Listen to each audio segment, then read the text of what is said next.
this is Heroes of Scene. So this is a really interesting title. So we get in here, I've already skipped the tutorial. This is right into facing an opponent. And I'm gonna click basically what I'm gonna be taking into battle. So I'm gonna be taking a Reaper, a robot, and a magic spell. So the way this game works is that it's on a single plane. All the action happens on one level, right?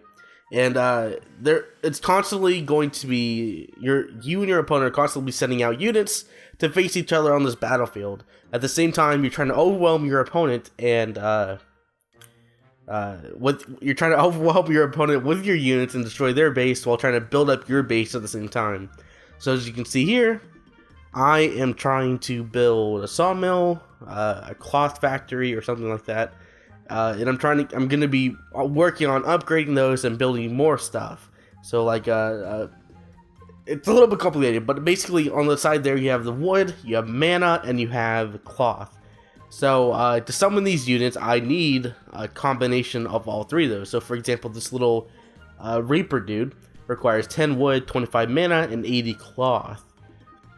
So over here on the side, I'm trying to build up my base bit by bit. So I want to create more sawmills. I want to create more linen factories to increase my my macro resource gathering economy, basically. So if you play StarCraft, this will fit right at home, right?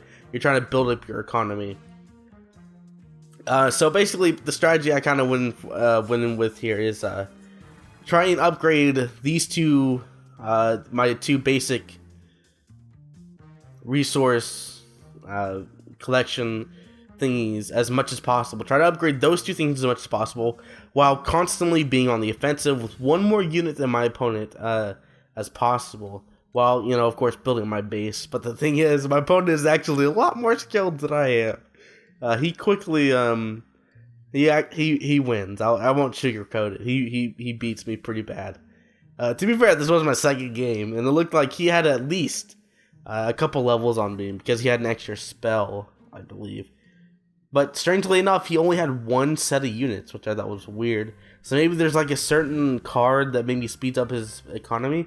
I don't know. I did pretty well in the early game, but he always seemed to be able to, you know, come back and not. I don't think I like even touched his gate at all.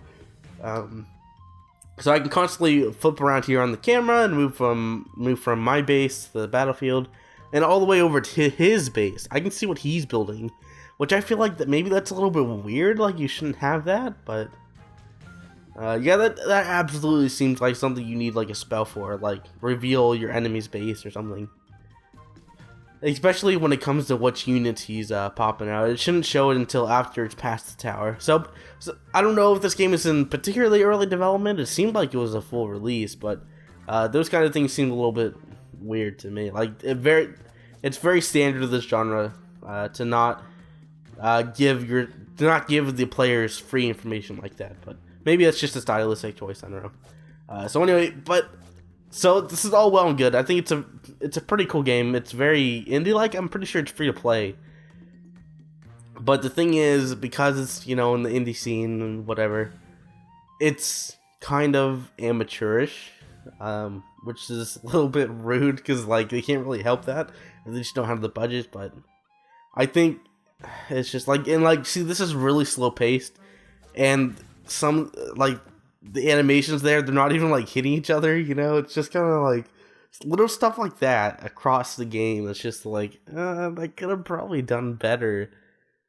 Like, imagine if like Blizzard, right, took this idea and really went all the way with it. Blizzard, who already has a handle on, you know, StarCraft's there's his base, by the way. He's like, I've got like 3 or 4 things. I've got two rooms, and he has like a full decked out base already.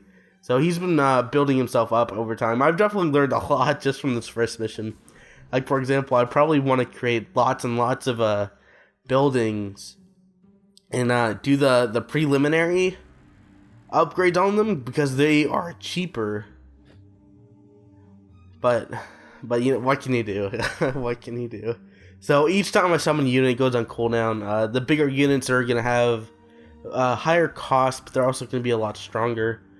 But the thing is that there's a lot of like board interaction in terms of like, see these Reaper guys, they can actually attack from ranged, which is weird, but so if you have a whole bunch of them in a row, that's actually a lot more effective than maybe like a whole bunch of robots in a row, because the robot is a strictly melee unit, but he also heals when he's not in combat. So if your opponent is not laying on constant aggression, then he can stay alive for a pretty long time. And so like he's taking care of these units pretty well right now, but that very quickly changes. So I really enjoyed this this kind of style of gameplay. It's very, very focused on the macroeconomy, right? And if you haven't played StarCraft, basically StarCraft, that is the bread and butter. StarCraft is to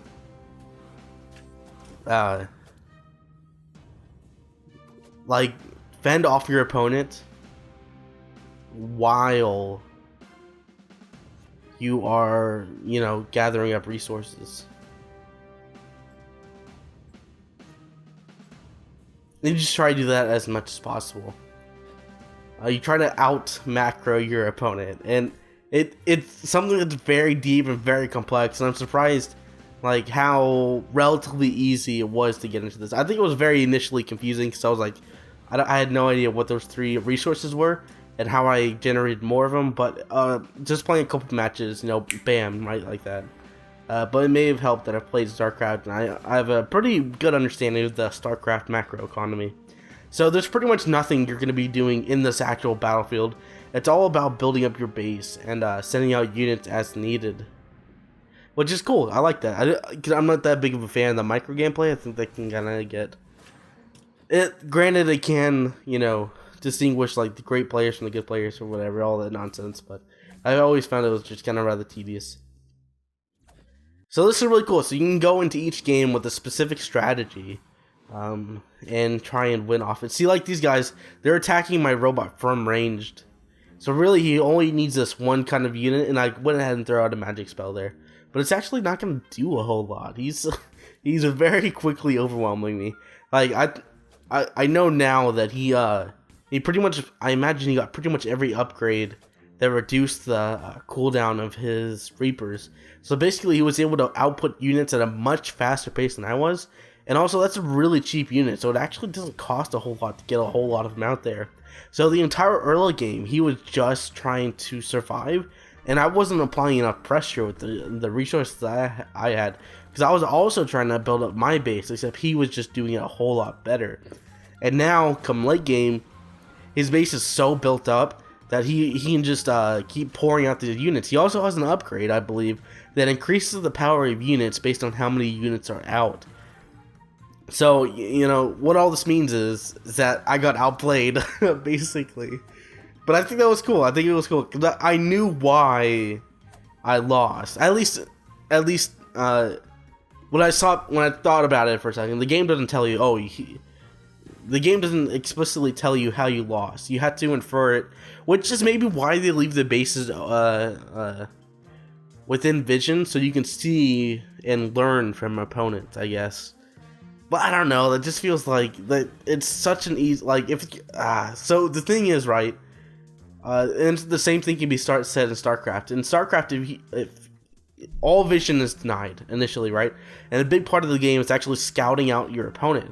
So you scout out your opponent to see if they're getting greedy, if they're building, you know, like an extra couple of bases like way too early, and then that's when you go ahead and you apply the early pressure and try and catch them off guard and destroy them early and punishing them for getting greedy, and that's what scouting does. However, this game, because that information is so freely given, I feel like maybe you can't outsmart your opponents in certain situations, like or maybe they lock off vision for a certain amount of time, because now going into any future game, I know if the opponent is doing a lot of base building, I can just do a big old attack and then they lose. But if they had vision denial, or if I'd invest in at least in vision, seeking out that vision, then that changes up the strategies, right?